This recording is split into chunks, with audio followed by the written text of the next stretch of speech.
the question of representation in Canada of Muslims is a very complex one. There are different levels of acceptance and non-acceptance. So with respect to political representation, over the years, many have run for offices at the level of the city and the province and the federal level. In other aspects of society, there may be more resistance with respect to media stereotyping, with respect to how people may behave towards Muslims on a day-to-day basis on the streets and so on. And Quebec, of course, is a very specific case right now. As you may know, the Quebec government has instituted a law which does not allow the wearing of religious symbols in public, especially by civil servants, people who work in the bureaucracies, including people who are teachers, who may be bus drivers. Generally, they are categorized as people in authority who are not allowed to wear hijabs, or even the Jewish kippah or the Sikh turban and so on. And of course, this has affected Muslims who wear hijabs. And of course, not all Muslim women wear hijabs, but those who do cannot get these positions if they were to apply now.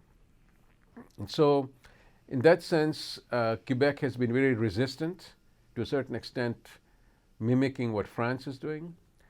But other provinces, there's different varying levels of acceptance. The policy of multiculturalism, which has been in existence in Canada since 1971, has created a level of,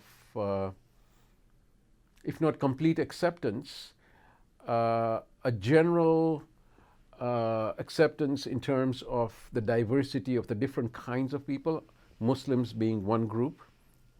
And so people will try and tolerate, will try and accept Muslims in different situations. Perhaps there will be less acceptance of the full niqab, in which a woman completely veils herself.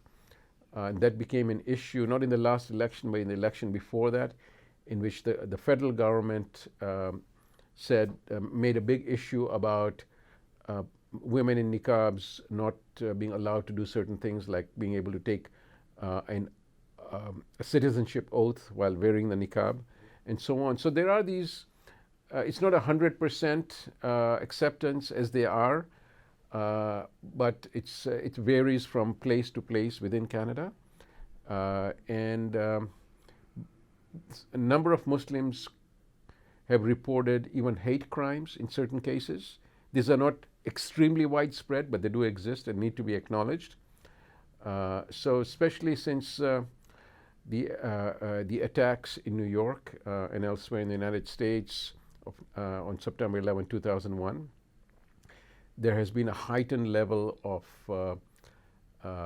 hate crimes against Muslims, and they've grown because of the tensions in the Middle East and so on.